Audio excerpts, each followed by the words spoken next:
बिस्मिल्लाहिर्रहमानिर्रहीम। अस्सलाम वालेकुम डियर 9th क्लास। हम पढ़ रहे हैं चैप्टर नंबर 7 इलेक्ट्रोकेमिस्ट्री। यहाँ पर हम सीख रहे हैं कि किस तरह केमिकल रिएक्शन से आप इलेक्ट्रिसिटी पैदा करते हैं और किस तरह इलेक्ट्रिसिटी से केमिकल रिएक्शंस करवाए जाते हैं। वो सारा कुछ हम पढ़ चुके हैं। हम पढ़ रहे थे जंग से बचने के तरीके। वहाँ पर हमने ये सीखा था कि सबसे पहले जिस चीज़ को जंग लगने के चांसेस ज़्यादा हैं उसको क्या किया जाए, उसे साफ़ रखा जाए, उसकी सरफेस को साफ़ करके आप ऐसा कर सकते हैं। दूसरे नंबर पर हमने देखा था कि ग्रीस लगाई जा सकती है जिससे जंग से बचा जाएगा।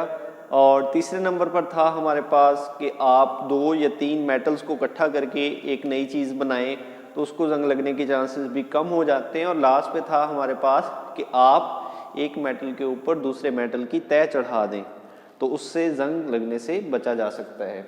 यहाँ पर इलेक्ट्रोप्लेटिंग में हम यही पढ़ रहे हैं कि जंग लगने से बचाना है हमने चीज़ को, और उसके ऊपर क्या करेंगे, हम कोई और जो मेटल है उसकी एक परत चढ़ा देंगे।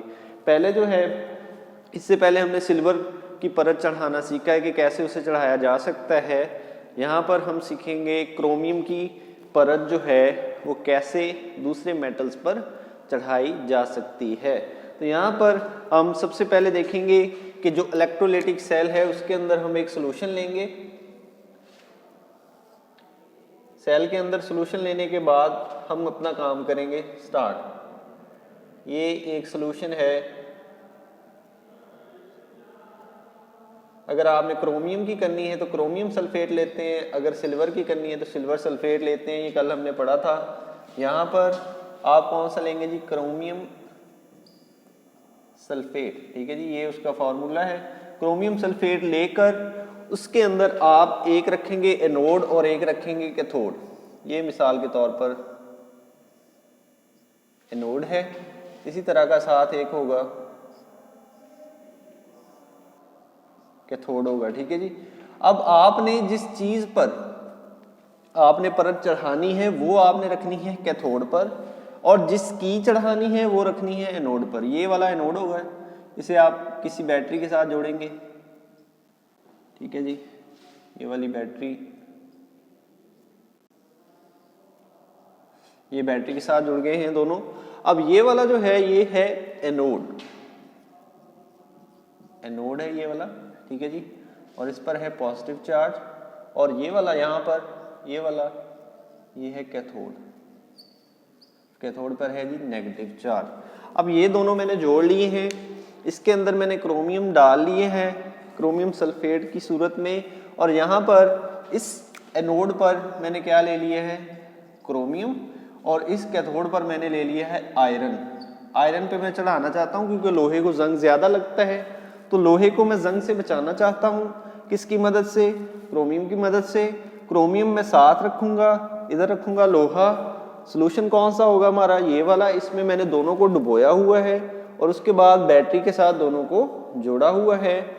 बैटरी के पॉजिटिव टर्मिनल से किसको जोड़ना है, क्रोमियम को, और उसके नेगेटिव टर्मिनल से किसको जोड़ना है, आयरन को।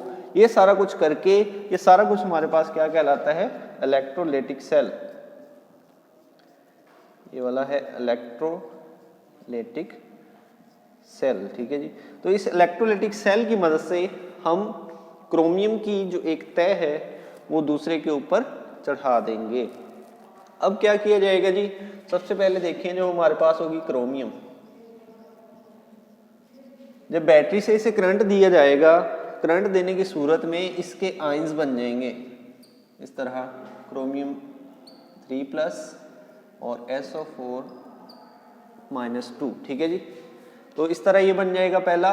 उसके बाद जो इसके अंदर वाटर भी मिक्स किया होता है, ठीक है, ये सोल्यूशन जो है क्रोमियम सल्फेट वाला, इसमें वाटर भी होता है। उस वाटर के जो OH हैं उन पर हमेशा नेगेटिव चार्ज होता है, ये हम पढ़ चुके हैं OH पे। और ये जो आयनाइज होगा ये वाटर बनाएगा और साथ बनाएगा इलेक्ट्रॉन्स। अगर इसके 4 करें तो 4 इलेक्ट्रॉन निकलेंगे, अगर इसके 5 करें तो 5 निकलेंगे, 3 करें तो 3 इलेक्ट्रॉन्स निकलेंगे हमारे पास। तो इस तरह का ये काम होता है जी कि ये वाला जो है आयनाइज होगा, फिर क्या होगा, यहाँ से इलेक्ट्रॉन्स निकल जाएंगे। और पहले हमने पढ़ा था कि इलेक्ट्रॉन्स निकलना क्या कहलाता है, ऑक्सीडेशन। इसकी होगी ये ऑक्सीडेशन। हाइड्रोक्साइड आयन, उसमें से इलेक्ट्रॉन्स निकल गए हैं, तो इलेक्ट्रॉन्स निकलना क्या कहलाता होता है? ऑक्सीडेशन। ये हमने स्टार्ट में पढ़ा है चैप्टर के स्टार्ट में। ये ऑक्सीडेशन होगी इसकी। उसके बाद दूसरा अमल क्या होगा? वो होगा रिडक्शन। इसमें 3 इलेक्ट्रॉन्स दाखिल हो जाएंगे, तो ये बन जाएगी क्रोमियम। अब ये इलेक्ट्रॉन्स दाखिल हुए हैं, ये 3 इलेक्ट्रॉन्स इस क्रोमियम में दाखिल हुए हैं, तो अब इसे क्या कहते होते हैं? रिडक्शन। ठीक है जी। तो दोनों ही काम इस सेल के अंदर हो रहे हैं। एक जगह से इलेक्ट्रॉन्स निकल रहे हैं, दूसरी जगह दाखिल हो रहे हैं। इस जगह से इलेक्ट्रॉन्स निकलेंगे, यहाँ से ये क्रोमियम +3 निकलेगी, यहाँ से क्रोमियम टूट के +3 इधर को आएगी और इस पर चढ़ती जाएगी। पहले एक मॉलिक्यूल आएगा, इस पर जम जाएगा, दूसरा आएगा, जम जाएगा, तीसरा, चौथा, पांचवा, ऐसे ही ये सारे के सारे आयंस यहाँ से निकलते जाएंगे और इस पर आते जाएंगे। अगर आप 10 मिनट के लिए करते हैं तो कम आयंस आएंगे। अगर आप 20 मिनट के लिए ही जारी रखते हैं ये काम, बैटरी भी जोड़े रखते हैं, सॉल्यूशन भी रखते हैं, तो ज़्यादा परत चढ़ जाएगी। अगर आप और ज़्यादा करते हैं तो और ज़्यादा परत चढ़ती जाएगी।